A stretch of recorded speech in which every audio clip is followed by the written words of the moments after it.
again, everybody, and welcome to another exciting episode of the Kingdom of the Kael Isles. Yes, this is my custom D&D campaign, and the people below you are uh, Avok's Mouth and friends. Really, David. Awesome. So yeah, to kind of bring everyone up to speed, a lot of stuff happened in the last episode. You guys kind of had your meeting with everyone else to decide who you were going to send where for this next round. Fade, who is unfortunately not with us tonight, mentioned that the Dark Lady is getting weaker and weaker, so you guys may not have as much time as you originally thought. And you guys decided to send the Eladrin, the Feywild Eladrin, to the Platinum City to try and scavenge for whatever goods and items they could find there. And I'm trying to remember. I thought you had one other group. Aether going to the north. Yeah, and Aether and the Shadow Monks going to Ordinier to create tensions. Let's call it that. Yeah, I may have to change after what just happened. And after that was done, you still had a few troops that hadn't been assigned to anything, and so you guys went off to kind of discuss amongst yourselves and figure out what was going on.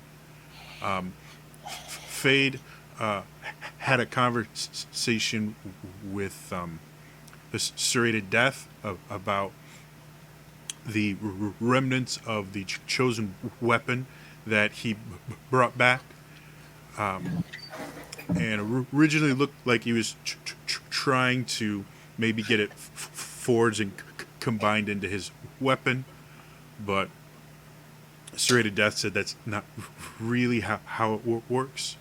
And then you all went to see the Dark Lady, and Fate explained that he had sent a message to a Kraken, the same one that had attacked the Dwarven city when you were there.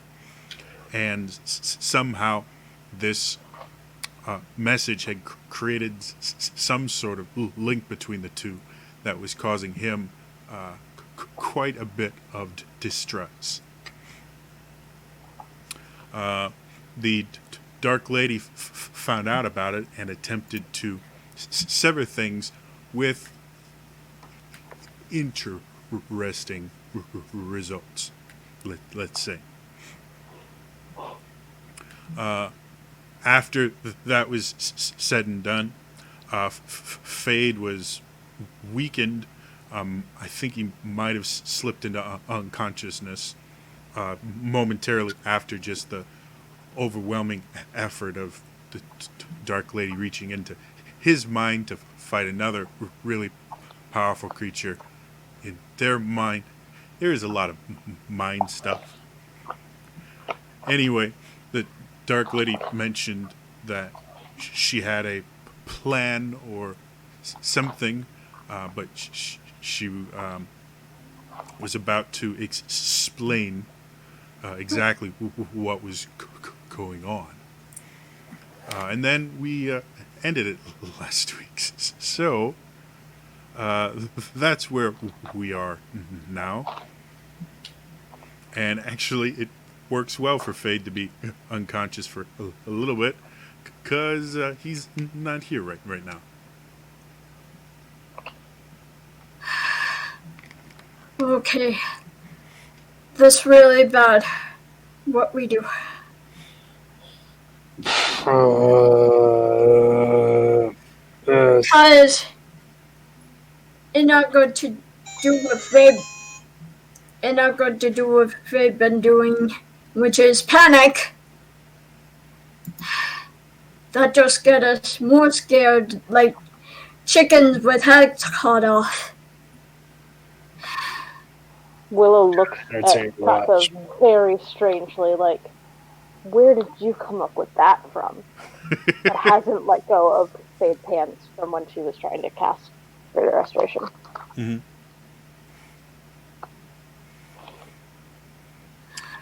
As The Dark Lady's still there, right?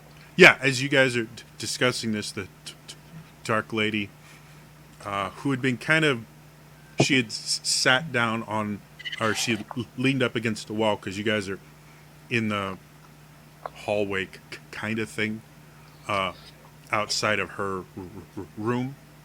Mm-hmm. So she gets up and kind of says, "Please, everyone, join me in the somewhat more private area here." And she Okay. walks into her room.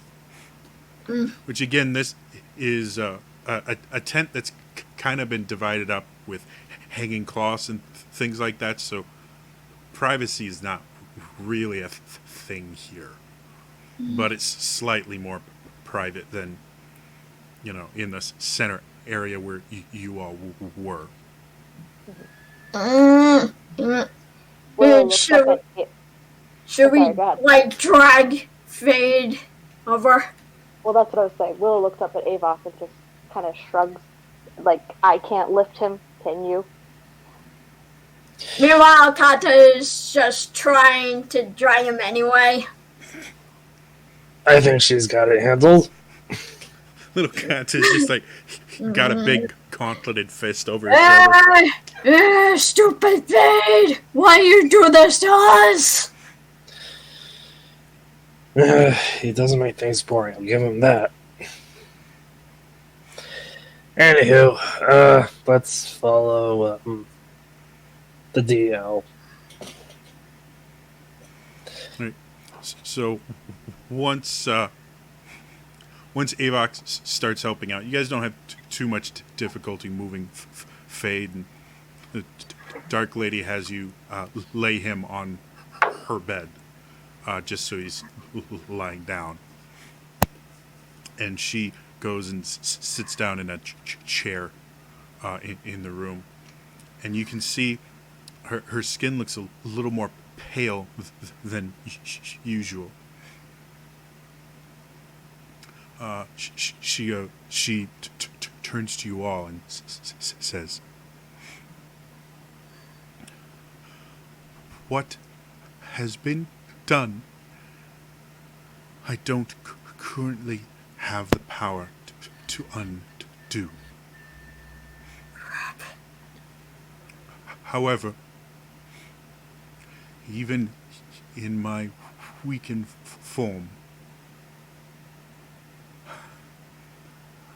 I present a rather formidable presence. While this kraken is an ancient creature with great power, I was able to convince him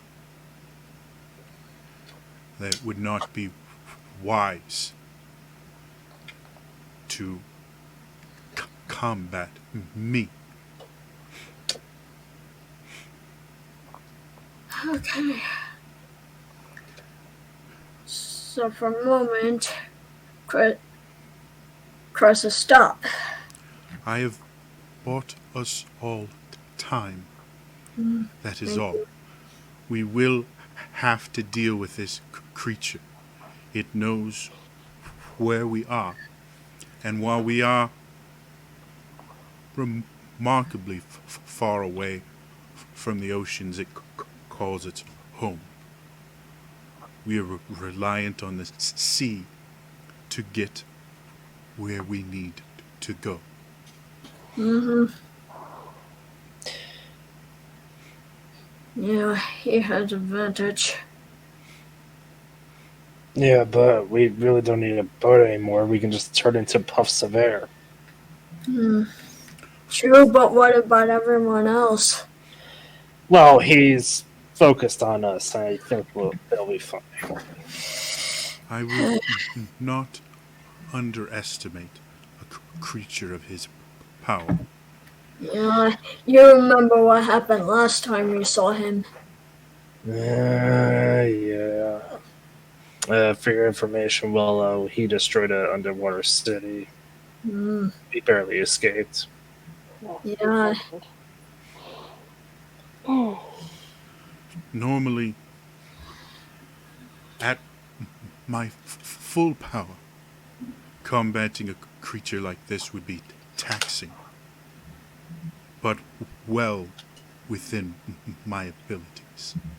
This body is not meant to direct that amount of power. Alright. Then I what would you suggest? continue with the plans you have. I will contemplate this issue and formulate some sort of plan as we go along. As of right now, I have agreed to a meeting with this creature at a later time to discuss his claim over my chosen. Thank you. Is he just going to leave Fate alone until then? That seems highly unlikely. Again, I was able to convince him full-on conflict between the two of us would end in his demise.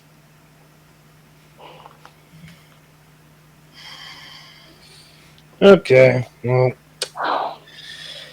there's nothing I guess we can do. Don't possess godlike powers, so let's just. As you become stronger, it's a very good chance you will be able to dwarf his abilities. I hope so. Just keep growing, keep growing your forces. Where four would fall, 1,000 will not.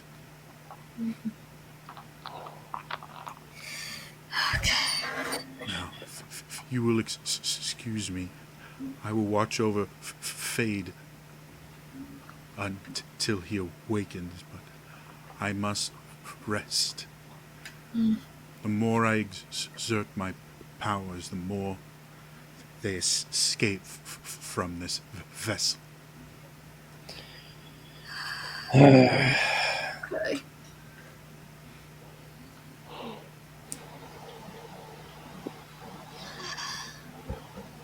Well, Um, yeah, I guess let's get going, guys. Well, if you want to stay a little longer, by all means, we know. I mean, the tavern is here. He can stay in his own room. If you would prefer that, you are more than welcome to move him. Okay, well, you want him in the tavern? Willow just nods. All right, up you go. Let's go, you little bastard. So as you create your tavern, Avok. It was already there. Oh, We did okay. it last time. Oh, yeah. So as you guys move into the tavern, you hear a voice behind you, and you guys realize that Serrated Death had come with Fade, and he kind of gestures to you. If I could have a moment to speak with you all. Okay. So, Why don't you come with us? And she motions towards the door. So he comes in and sits down at one of the tables in the tavern and waits for you all to get Fade all situated. Is there anything you guys want to do before you meet with Serrated Death? If they have a moment, Willow just wants to pull Avok aside. Okay. yeah. What's up? So a lot's already happened today, but I did send a message to your mother. And I didn't get much of a reply, but she did reply, so she's still there.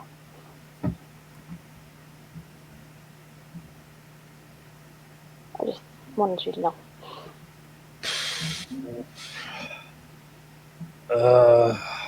Okay. Thanks. Mm-hmm. All right. Well, good to know.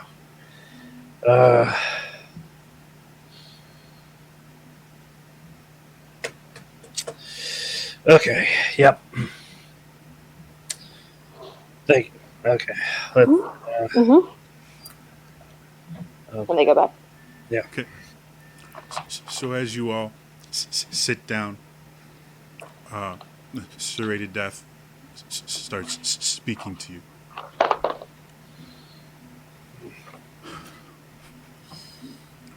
What's happening with the Dark Lady? That's...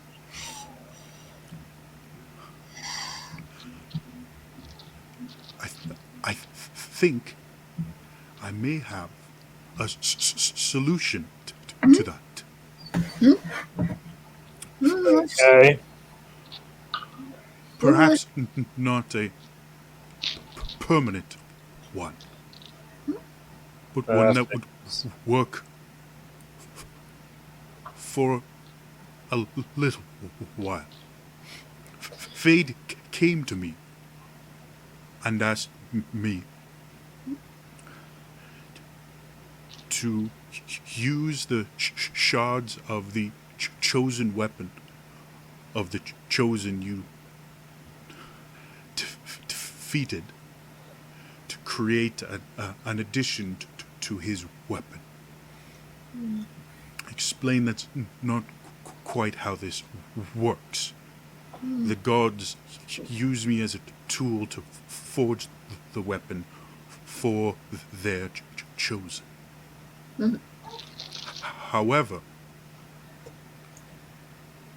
these weapons are designed to focus and utilize the immense power locked in a chosen. With some modifications, I could use the shards of this weapon and other ones if you find them to create items that would help the Dark Lady focus her own power. So it would no longer be, for lack of a better term, leaking out of her. That would be a good plan. She need all the time she can get. I can't say exactly how long they would be effective for, but the more of these focusing items I could craft for her, the more control and access to her full abilities she would have while in her mortal form. And since I'm not creating an item to channel divine energy as a weapon, rather just contain it, I wouldn't need the guidance of a deity, simply the power of the Forge Master of the gods that I am. Okay, so what else do you need to make the corks? Well, it would be helpful to have someone with a strong connection to the Dark Lady to help me in focusing. Well, No, he's that'd currently be either Fade or Ither. I'd forgotten about Aether. Perhaps, he's doing his own thing. Oh yeah, that's right. And right now, the only other option is bedridden. So, what else do you need? well, I need access to a forge, which Willow has kindly provided in this tavern. Mhm. So, really be it. I just. I believe the Shadow Monk has not left yet, just is simply preparing. Otherwise, we can wait to do it until Fade awakens. He seemed exhausted, not really hurt in any way, just in need of rest. So he should awaken naturally, relatively soon. All right. Well, I mean, if Aether hasn't left yet, Willow, do you mind fetching him? Because I'm not doing it this time. I'm not particularly fond of the idea of him coming into our home, but sure. I go with you if you want. Actually, yeah, Yes, Kata, yes, Kata, thank you. I've had my fill of that guy for today, so you guys have fun with him. All right. Well, then, I will go to the forge and make the necessary preparations. Bring him around when you're ready. Thank you. And he nods and goes off to the area you created to be a forge. Well, Kata, Hmm. shall we? Let's do it. So you guys head out of the tavern. It's not incredibly difficult to find him and the shadow monks. They've kind of taken over one of the tents as their kind of staging area. As you come in, you see a surprising amount of activity with how quiet the tents seem from the outside. As you step in, you guys see three pairs of eyes behind face masks and hoods just stare at you incredulously. And eventually you hear a voice from the back. Yes? Is Ither around? And you see a tall Eladrin come out, dark black hair with a scar over one of his eyes. I'm he. Right. However, if you wish to critique my methods again, I will tell you the same thing I told your friend. I'm well aware of your opinions. That's not why we're here. Serrated Death has need of you. All right. Seems somewhat strange.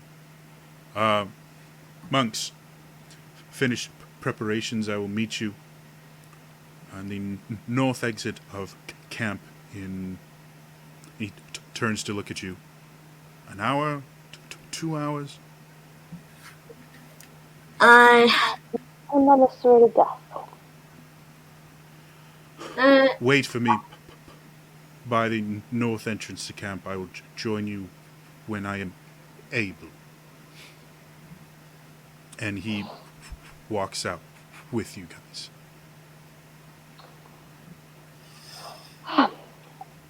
Will is mostly silent for the walk back, but at one point she does pause and say,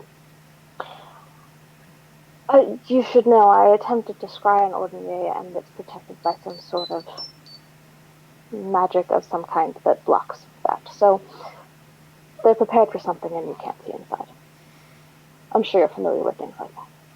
Yes, it's rather strange that Eladrin, so incredibly obsessed with magic, would use magic to defend themselves. I was attempting to be helpful. You don't have to be. I And she walks into the tavern. and he sits there and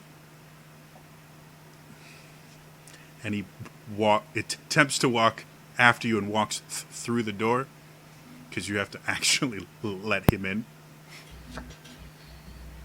and just kind of stands there She for turns a moment, around. waiting. Realizes, yeah. Takes a moment and then allows him in.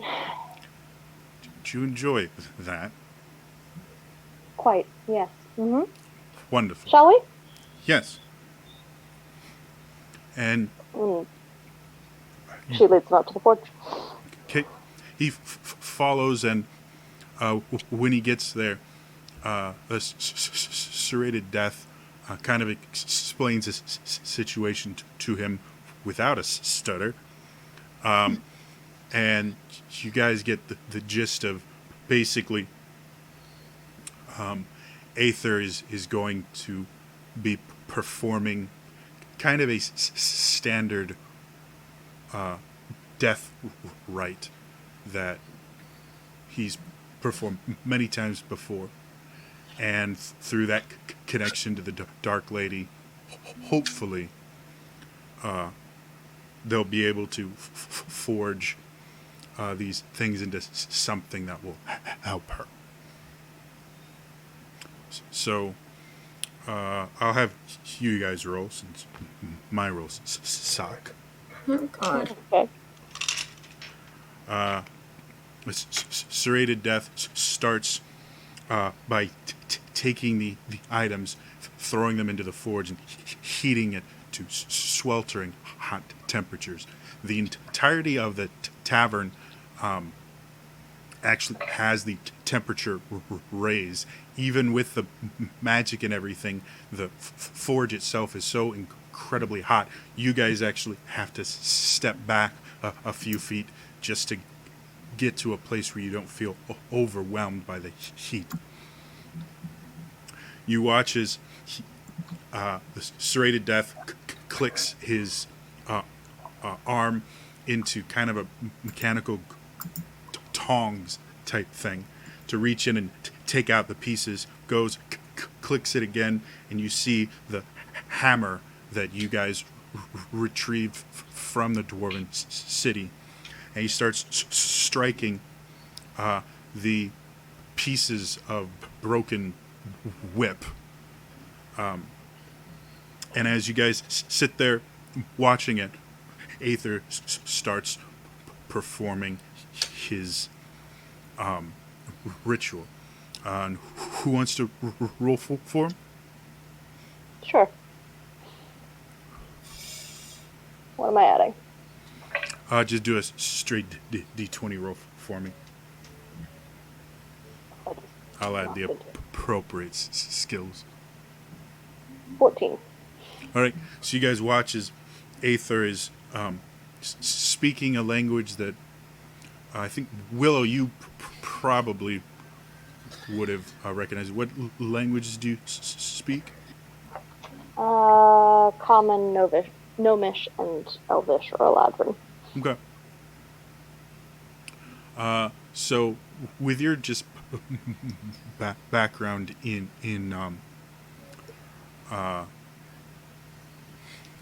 kind of science, I guess we can call it arcana. You would kind of recognize little bits and pieces of the High Eladrin he was speaking, language that even most Eladrin from the Kael Isles don't know because it's a very ancient language. So he's sitting there and he's reciting. You see him going through these motions, and you watch as, despite the fact that the forge itself, as the serrated death keeps picking up the items to reheat them, take them out, forge them more, quench them, reheat them over and over again. The forge gets hotter and hotter, but as Aether continues to perform his ritual, the room gets darker and darker. You guys can feel the darkness around you, almost as a heavy weighted blanket. And it gets darker and darker as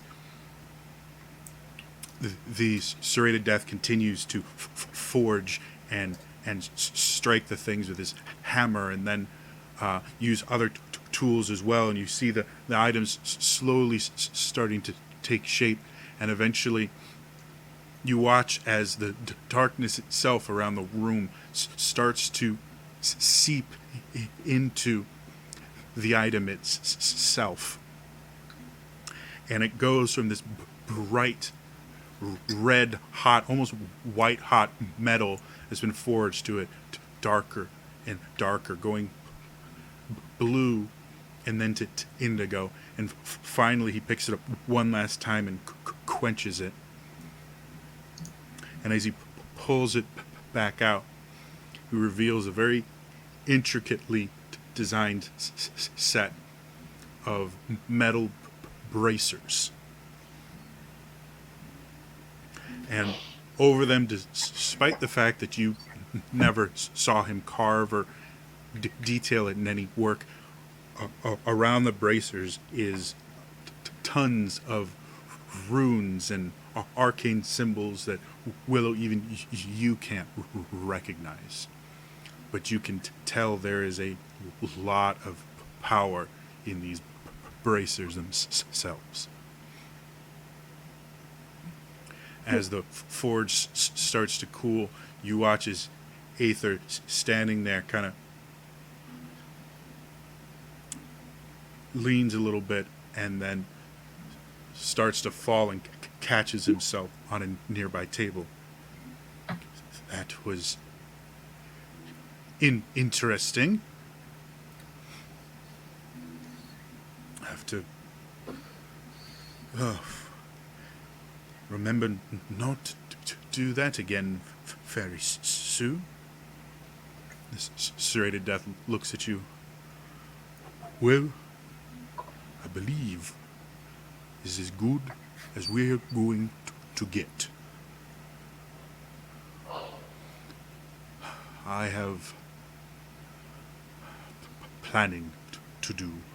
If you would be kind enough, and he picks up the bracers and hands them to Willow, give these to the Dark Lady with my blessing. Thank you. And he bows again, goes to start cleaning up the shop.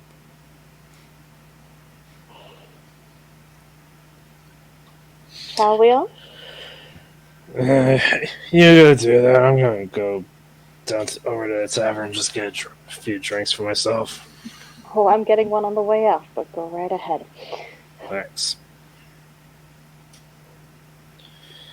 Willow does not leave until she has seen Aether leave. Okay. he doesn't stay very long, but he does eventually walk out. About 10 minutes later, he sits in the tavern for a few minutes, just kind of gathering himself before he leaves. Alright. Kata, you're welcome to come or stay, whatever you prefer. I go with you. Okay. Let's go. Right. So you guys head off. Takes you a couple minutes to get back to the Dark Lady. As you enter her chamber room area, she looks up, and you can see the wariness in her eyes, but she immediately just shakes it off and is the same woman you've seen before, almost instantly. To what do I owe the pleasure of a second visit so soon? Well, Serena Death and Ephraim made these bristles for you in hopes that you would be able to contain power a little better. She kind of looks confused for a moment. I understand you wanting to help, but They were this is... forged from the chosen weapon. And as you say that, her face pales for a moment. Yes, that would do it. There's nothing to be done about it now. Do you have these items with you? We do. Willow just kind of holds them out. And as she brings her hand towards them, they actually raise up from your hands, Willow.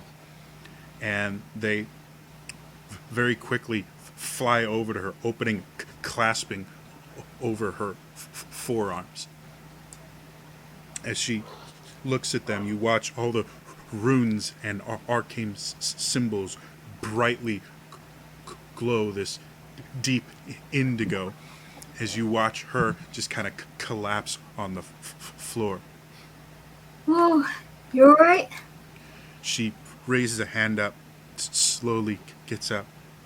And as she's staring at her new bracers, I am. I feel much. She turns to you.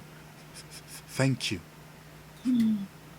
This will undoubtedly help. Though I'm not quite sure what to do with them once I return to my godhood. Guess we'll cross that bridge when it comes. We were warned that they may not last forever, so they might not make it that long. Well,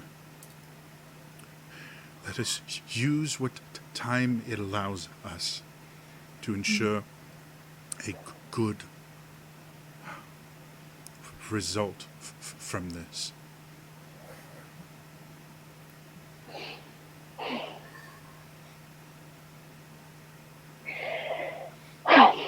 Well, we have things to plan.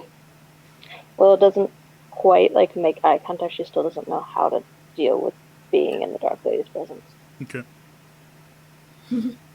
So the Dark Lady kind of nods and sits down again and kind of gestures that you guys can leave. Okay. Come on, Will. Willow follows.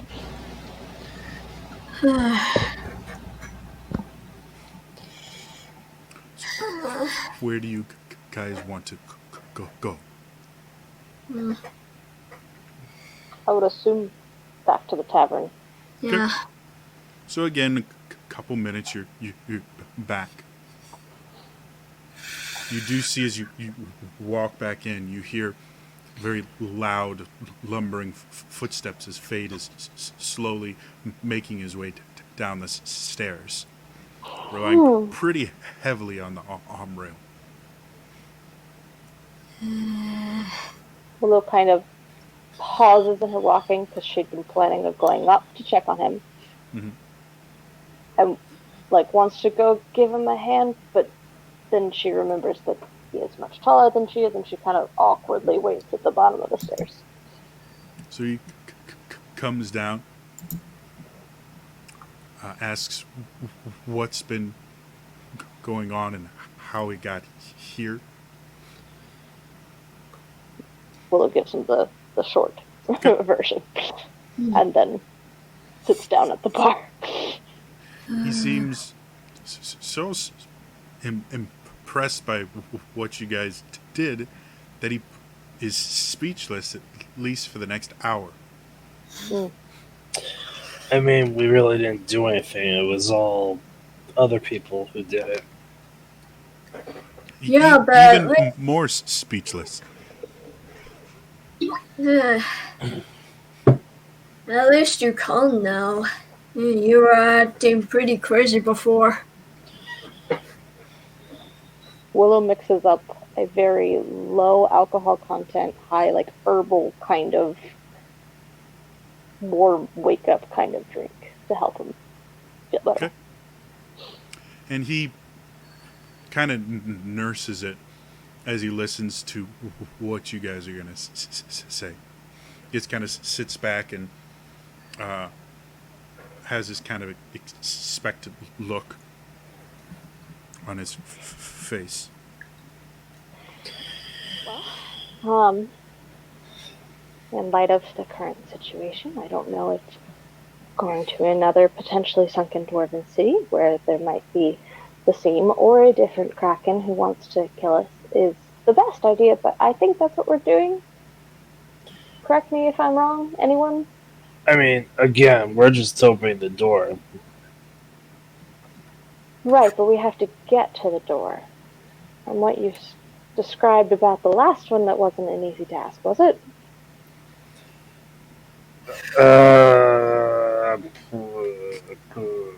You can roll a history check if you want to remember. Yeah, sure. What the hell's my history? Big feds. Okay, let's see. 5. I remember shit. Me too. That's an 8. Wasn't a remarkably difficult thing to remember. Actually, getting to the doorway that transported you to the dwarven city was not difficult. You had to find the cave and then go down. There was no defenses or monsters or anything. That didn't happen until you were in this city. Oh, okay. Well, then, guess it's still our plan tomorrow. Get up, wind to where it's supposed to be. Well, I believe. gnome contingent is going to be leaving today to get there with the remainder of the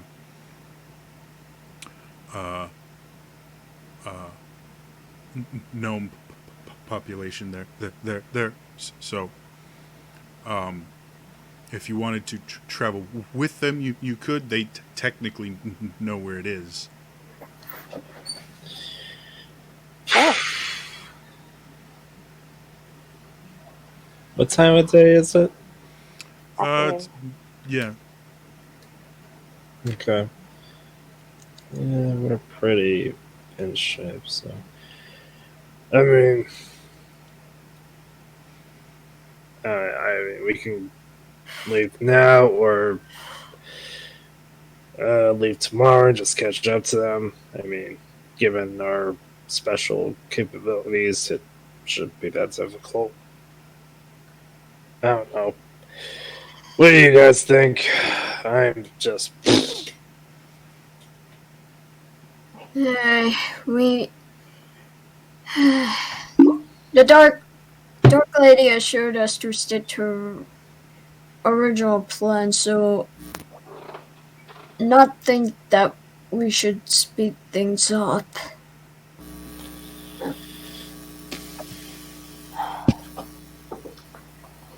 I mean,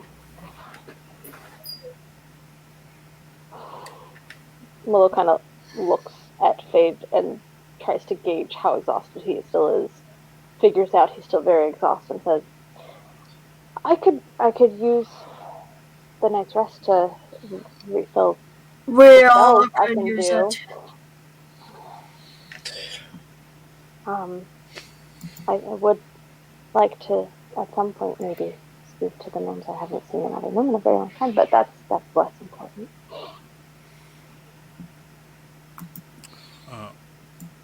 Fade mentions if you want, you can go and speak to them and just ask them to wait to leave until tomorrow if you guys want to go with them or whatever. You have the rest of the day. Did we get the impression that the gnomes were like refugees or a fighting force, or like what's their group makeup? To be perfectly honest, you haven't really asked that much. You know that the serrated deaths men, the gladiators, were the ones that found them at the southern tip of Kael Isle. But you didn't really ask much beyond that, so that would be something you'd have to talk with them about. Well, I'd be up for going and figuring that out and then deciding what we want to do. I mean, if they're refugees, I don't know if it's a bigger risk or protection in numbers. I'm not sure.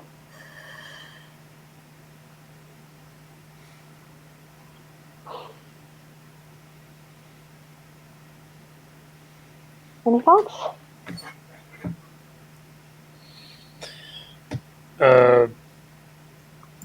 Could you say that again? I'm sorry. I'm just thinking about that. You know how it is. It's very strange to me that I hold it better than you do, but that's fine. I'm gonna go talk to some gnomes. Okay. To be fair, I've been drinking a lot longer. I mean, today. Willow just kind of pats his arm, recalling the drink she downed on the walk out the door when they got up this morning, and says, "All right, well, I'm gonna go talk to people, and see what they're doing and what their plan is, and then maybe we'll have a plan. Anyone want to come?" Nah. I think we good. Right, Ivok? I'm kind of glued to this, so sorry, Willow. It's okay. It's okay. Fane, you should rest. Stay here. Yeah, get your ass back in bed, boy. Fade kind of nods and takes his drink and slowly saunters up stairs. Finally, he'd do what he told. Without any sass, too. He must not be feeling well. We'll make sure that there's some specters to go up and, like, keep an eye on him. Bring him water and whatnot. Yep. Alright, well, I'll let you know how it goes. Good luck. And she goes out to find the gnome contingency. Okay. So as you go out, you see again the camp itself has gotten much larger since you guys first created it, and as you're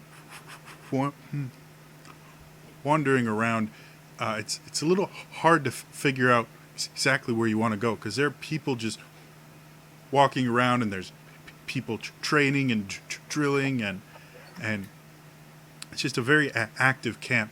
And then suddenly, you kind of spot a single gnome walking with purpose to one side of the camp. She tries to follow without it being like, I'm following you, but like heads that direction. I don't know, fly casual.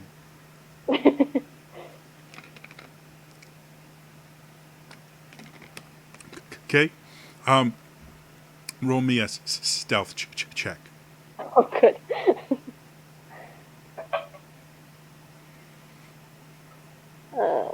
That is an 8. All right, you think you're being very casual. Mm-hmm. And she's also very nervous and is not doing a good job. Okay, so as you're kind of following, you lose sight of the gnome for a moment, and because some soldiers cross in front of you, and just the big armor and tabards and everything. So you very quickly kind of dart around and try to get it, and suddenly you are face to face with the gnome. Oh. And he kind of squints at you and goes, seems like someone's following me. Hi. I'm Willow, and she just sticks out a hand very awkwardly. He kind of looks at your hand, looks at you. I don't seem to remember you being a part of our group. Where did you come from? Well, that's a very long story. Originally Well, the then City. stop right there. You simply cannot tell a long story without something warm to sip and a nice fire to tell it around. Come with me. And he kind of grabs your wrist and leads you through the crowds and everything, kind of pushing past some people, and eventually you come to a kind of unpopulated area of the camp where indeed there is a pretty large fire. You can see in total there's about a dozen gnomes that all came. And they're doing various things. Like some are darning socks, or fixing holes in clothing. Other ones look like they're preparing a meal. Though from the smell of it, it's probably just about done. And others still looks like there's a little meeting going on with some of the leaders, just kind of talking about something you can't tell. And he gets over. All right, everyone, we have a guest who was following me, but her story is far too long to tell sitting up. So, Bethany, if I could have a drink for our new friend? And this kind of portly older gnome comes over and goes, here you are. And she hands you this tankard that, as you smell, it's a very strong tea. Very hot as well. And you see everyone else kind of picking up tankards and mugs and kind of sitting down and just staring at you. All right, then. I am Gimwald. It's wonderful to meet you. Now, please tell us this long story. So, when he mentioned that she'd been following him, her ears, as they do, had gone bright red. But as she's now standing there holding this tankard of tea, I'm just seeing gnomes together. She starts to get a little bit teary-eyed, and sits down with them and starts telling her story about being in the Platinum City and going to the Feywild and just some highlights, not the whole thing, but going through and finishing it, and so it's been a very long time since I've been around my own kind, and I wanted to come and meet you and hear your stories, and I heard you're traveling soon, and I wanted to know what your plans were. Well, that is certainly an interesting story. I believe, Bartholomew? Yes, Bartholomew here. He lived in the Platinum City for a time.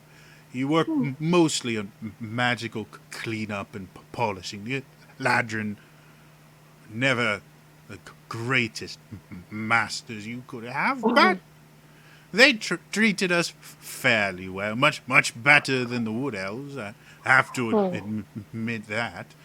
I don't think any of us had quite as negative an experience as you did, but well, it's not the first story I've heard that paints them in a bad light, let's say.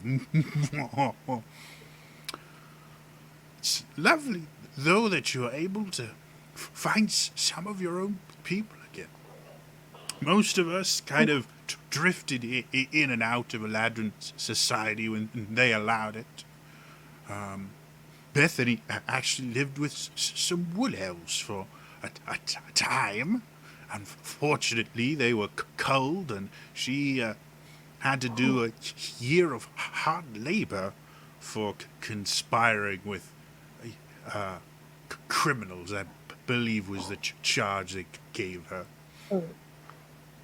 But when Platinum City fell, well, we decided it would be in our best interest to get as far away from the Platinum City as possible. And none of us really had any vessels, so to speak of, so we just continued going south. Eventually found some more gnomes on our way down, a few dwarves as well, and we eventually found this cave that seemed remarkably welcoming. There was clean water nearby and abundance of food. We even, at one point, were planning on developing a bit of the land near it, making it more a permanent settlement. And then, well, one of our younger members, they decided they were bored and went playing around the darker portions of the cave we hadn't quite mapped, and they found this room with this strange pedestal in it, symbols on it, and this large ring with more symbols on it embedded in the wall. Did it look something like this? And she pulls out the notebook where she sketched out the map that Vade had shared with her. Yes, is it something like this? You've seen it, then, have you? A map from a different one, I think, but please, go on.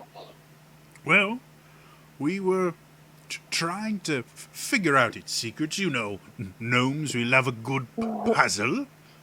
And, well, right when we were starting to get to the point where we were thinking we might need to just set this puzzle aside for a little bit, we met those lovely gentlemen from...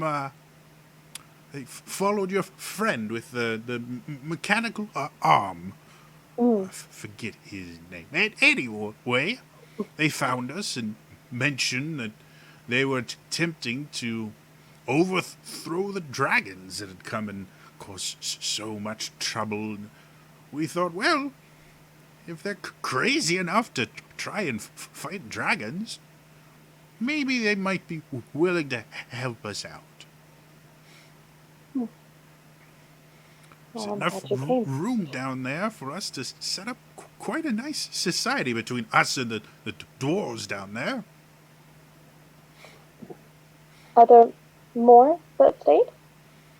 Oh, yes, there's a few hundred gnomes eventually went down there, and probably as many dwarves. Wow. As we were quite surprised ourselves that as we were going down, we never met any wood elves or anything like that. We were kind of expecting to run into at least one tribe, but we've been hearing rumors that wood elves all allied together under the banner of an emerald dragon. Mm-hmm. He's a Rather, bit of a dick. well, I've yet to meet the dragon that's been the nicest person in the world, if I do say so myself. Hmm. Sounds like you and your friends, though, have had more than your fair share of danger and excitement. Have you considered what you're going to do when this is all over? Sometimes I imagine it, but sometimes it seems safer not to have those dreams yet. Well, could always use another magical pair of helping hands. We are trying to build a society, though not sure how welcome your ladron friend would be at first. We're an open-minded people, but again, there's a little bit of baggage there. I understand that.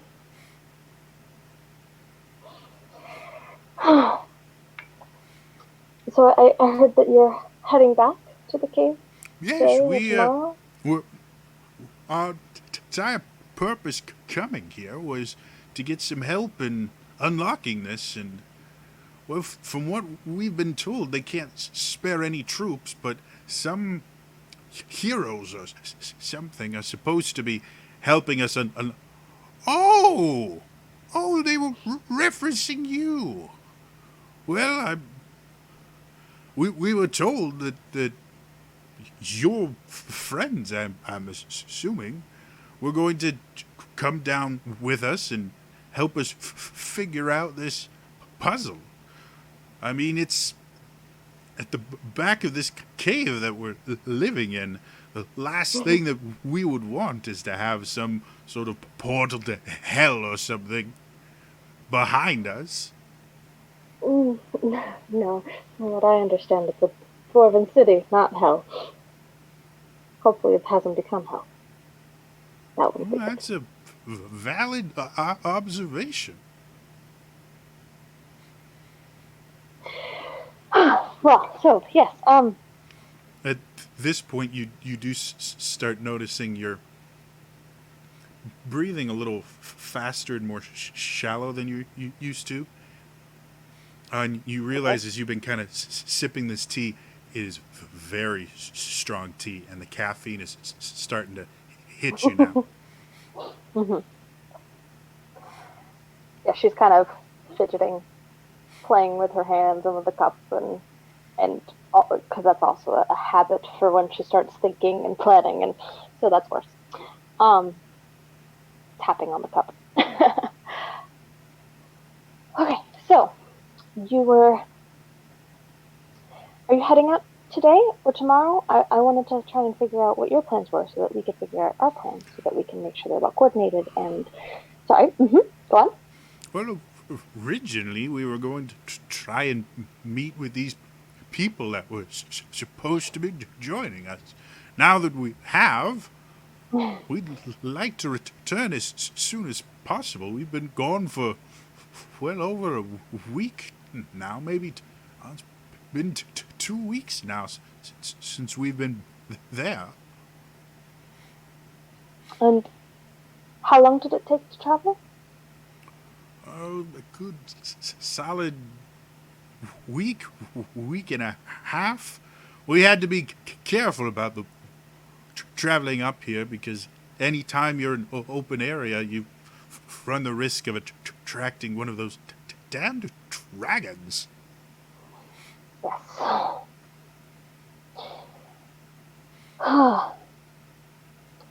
we have mm, we have some ways of traveling faster and less, obviously, but not for a large group. Usually, kind of a small group, so that would not help. Mostly split up, but that might be more dangerous. I'm not a tactician. Are um, she kind of looks around. Does it look like this is a group of just people coming to get help and get information, or like they were those fighters? They look like a mixture. You can see some. There's two that quite obviously have uh, magical combat experience. Like you can see the kind of telltale signs. They both are carrying. Well, one has a wand, one has a staff. Mm-hmm. Their clothes are cutting away to allow maximum movement. I mean, you've seen, combat wizards before, and these fit it to a T. You also see a few carrying more simplistic weapons or more mundane weapons in that, and one gnome that's actually in full scale mail with a bastard's sword on his back. Well, it looks like you came prepared, which is good. I'm happy about that. With dragons flying around, carrying people off, you can't be too careful. Though I sincerely doubt we could take on a dragon ourselves.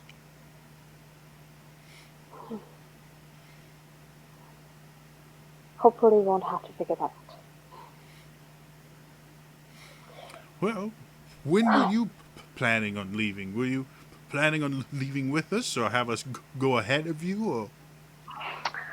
But we were hoping to leave in the morning. I was just thinking we could either go with you, or if one or two of you wanted to, or were willing to, go ahead with us, we could get there faster and take care of things and bring some supplies along to get there quicker. But I wouldn't want to take anyone away from your group and leave you short-handed for the journey. Well, my only real purpose in this group is to act as a negotiator to get us more help. If that's what you're offering, I could go with you. She smiles broadly. That would be absolutely wonderful. We have our own place just in the campus. Any of you want to, you're certainly welcome to join us for our evening meal or tomorrow morning's meal, or we have plenty of food and beds and places to stay. And we're fine where we are. Don't need beds or anything, but probably if I'm going to join you, then this group, after our midday meal is over here, they'll probably head out ahead of us, seeing as from what you're describing, we're probably going to arrive before they do by a fair amount. Yes, probably true. Well, if any of them would like a drink before they head out, you're certainly welcome. I'll meet you by the southern exit tomorrow morning. How does that sound to you? Perfect. Wonderful. Well, Willow, it has been lovely meeting you. Hopefully, And you as well. we can meet again under much less dire circumstances. I would greatly enjoy that. And thank you. This has been a gift. And with that, he kind of bows and then wanders off to kind of help the rest of the gnomes take care of everything. It looks like they're just about to serve their midday meal, and a few of them are actually already starting to pack up things. So as soon as the meal is over, they can just bolt out of there. She hands the cup back to Bethany and kind of looks around just a little bit and then heads back. Okay. So, Avok and Kata.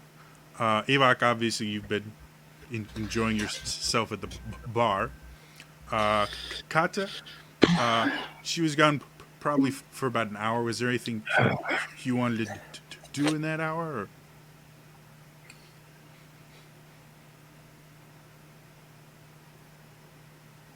Okay, your audio is turned off. So that's thank you. Yeah, I didn't want to interrupt Will's moment. Oh, thank you.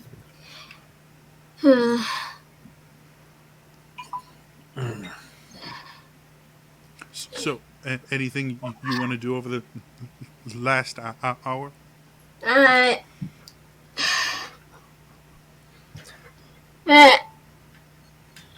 It's probably a little awkward for her to bring it up, but she might like ask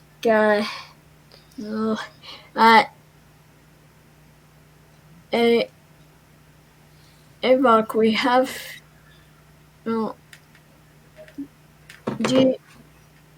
is it possible you feeling calm enough to maybe like apologize to Soul before we leave? Oh boy. Right now, wait. Apologize for what exactly? We all heard that yell, right? I mean, he screamed pretty loud and his door was open, so... His bedroom is next to Kata's. Yeah, I mean, magic does a lot of things, but it doesn't soundproof air. Avok, that scream was enough to wake fed zombies.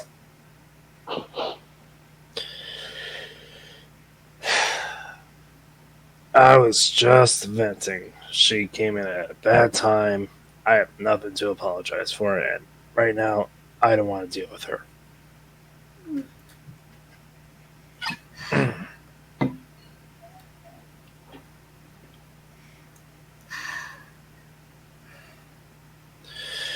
Anything else?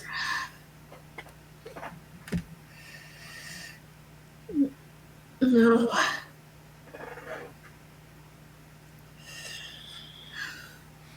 With that, you guys hear the front door open and see Willow coming in with kind of a smile on her face. She's bouncing a little bit, which is remarkable given the morning you guys have had. Did Fate sneak out and I didn't notice? What? You look chipper. I'm gonna not think about what you're implying just there, and instead say I made a gnome friend. Hey! Nice. Yeah, it was really, really nice. I drank tea and told stories, and we have a guide. Nice to have at least a few good things happening in this disaster. Yeah. Yeah. Seems like everything just keeps coming at us no matter what. We never get a chance to breathe like this. No. Well, the rest of the group is going to be heading out shortly, and he's going to meet us at the South Gate tomorrow morning so we can go as Wind and get there faster. They definitely have the other door to the city. It's in a cave that they're living in. So, yeah, he can take us right to it.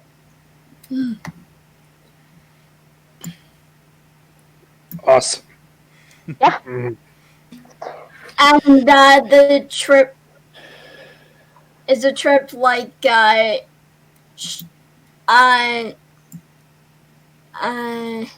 would it take one use of Windwalk?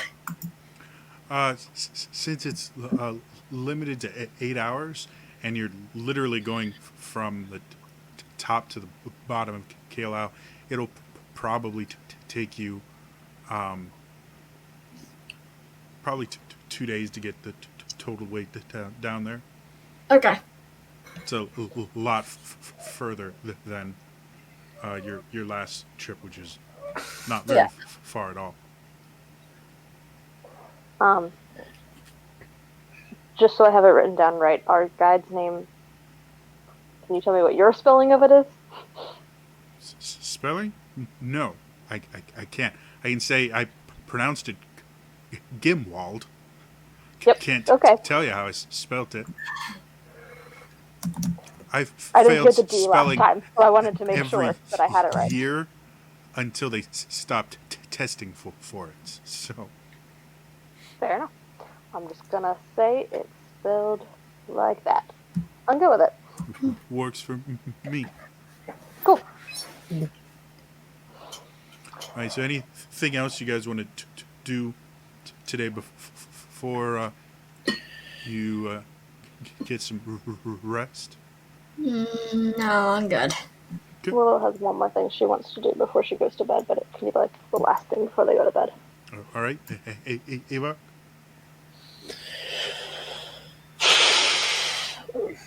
Avok's gonna exit the tavern, just walk around the area a bit, just getting some fresh air. Okay. So, Avok, as you walk around slowly, letting the buzz from the alcohol fade, you see the sun starts setting, and the sky turns that kind of bright orange color of twilight. You look around, you can see something that you haven't really seen too much. You see people that are, that hardened face that you see before a battle or anything, or kind of that blank facade people put up to hide their emotions. But you're also seeing little groups of people that are smiling and having fun, and you haven't really seen that in a while, since before you were called up by Aethwin all those months ago.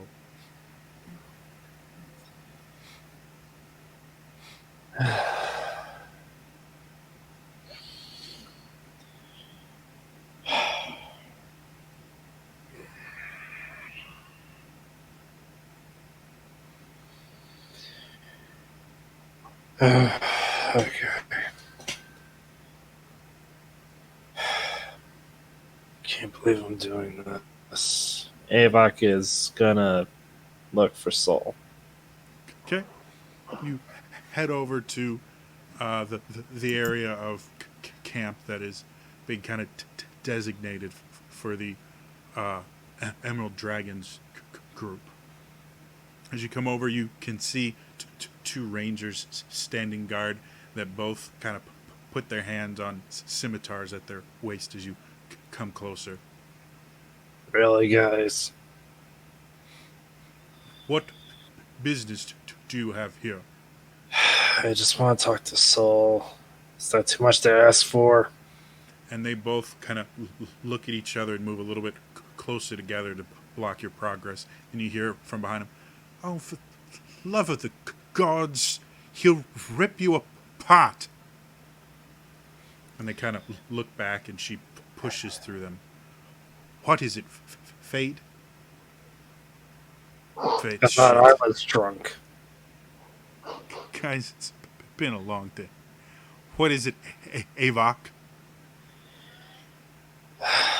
You got a moment? For what? Another thing you need to yell at me for?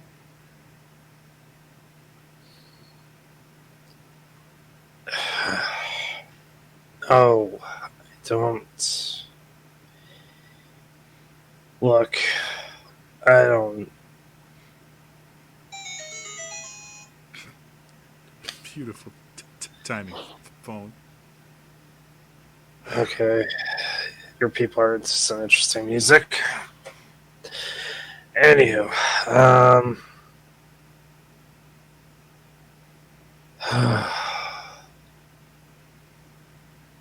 I probably should not have yelled at you.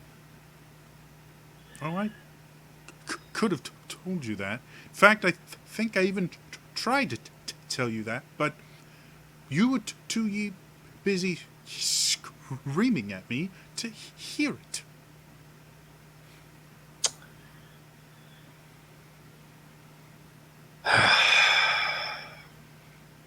That's all I have to say. See ya. Avok, stop. And she comes a little closer and kind of puts her hand on your shoulder. I've seen you angry. I've seen you beyond angry. I haven't seen you like that before. What's going on?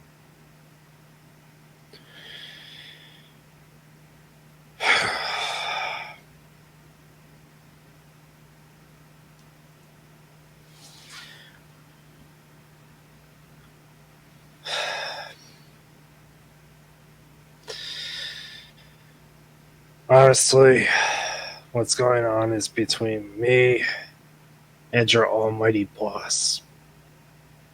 Insignificant me and your almighty boss. And Ava shrugs off her hand and walks away. Okay.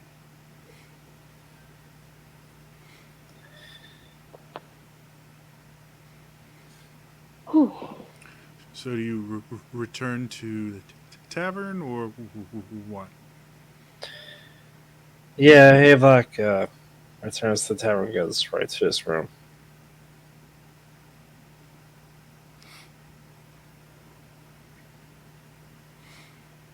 Uh, so yeah, Willow, you had something you wanted to do before you went to bed?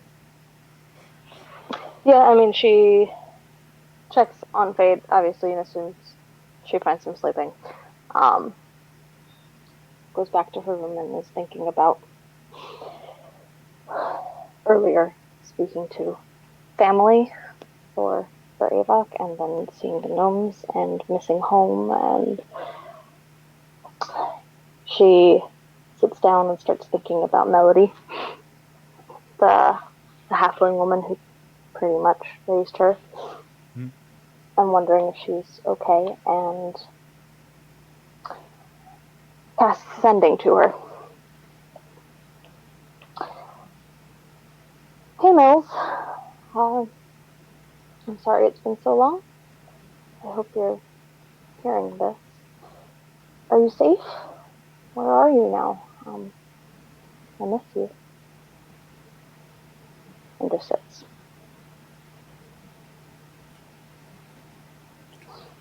Roll a percentile dice for me. Oh boy. Okay.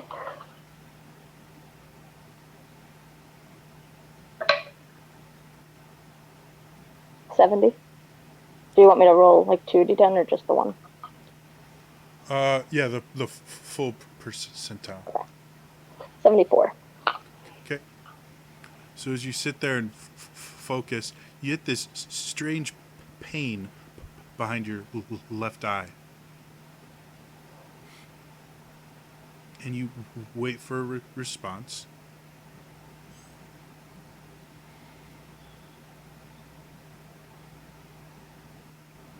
And it's hard to explain. You didn't get any words or anything, but you feel like you did get a response, but it was silent.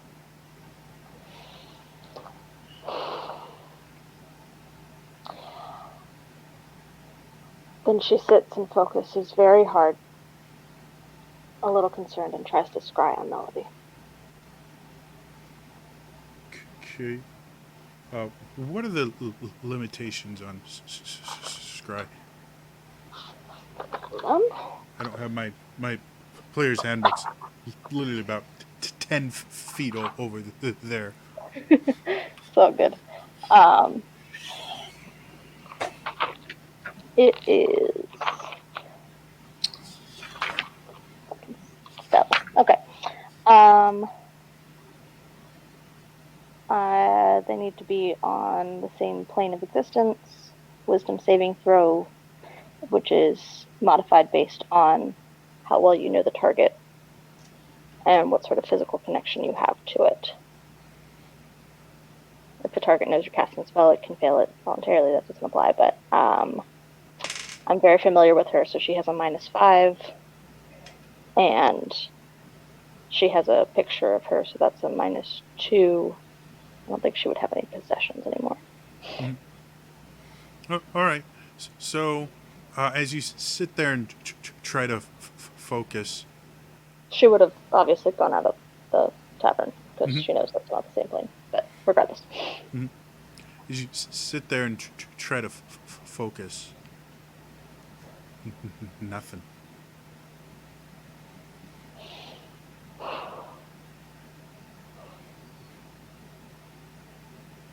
she is very unsettled and starts to think about that. Okay. Anything else you wanted to do? No. Okay. I mean, she gets another drink and heads back to bed. Okay. So you guys all get a long rest. As you all wake up and get ready,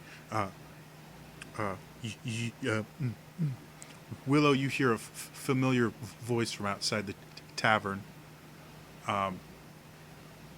As Gimwald walks past the tavern himself, the door that he can't see, kind of speaking to himself as he walks towards the southern exit.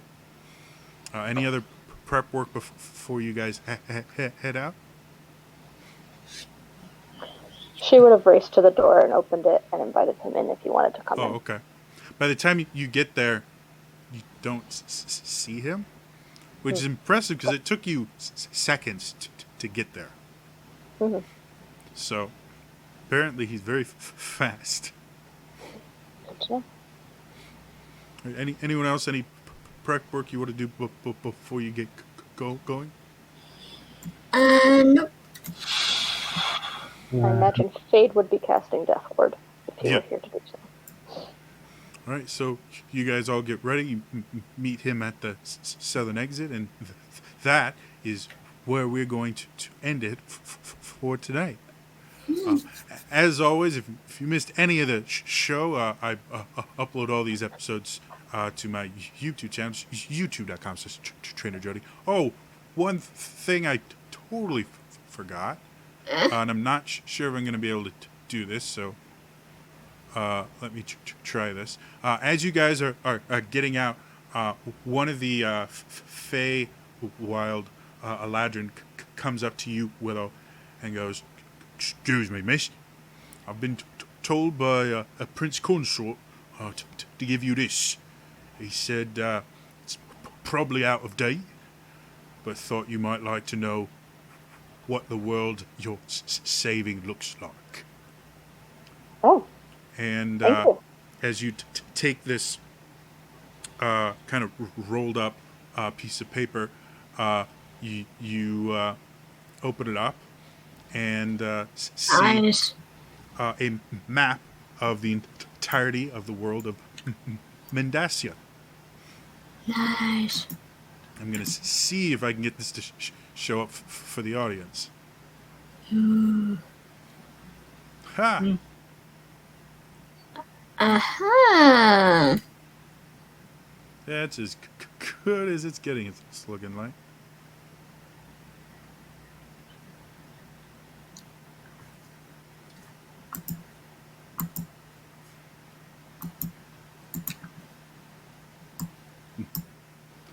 Anyway, so you guys now have a world map. Cool. Nice.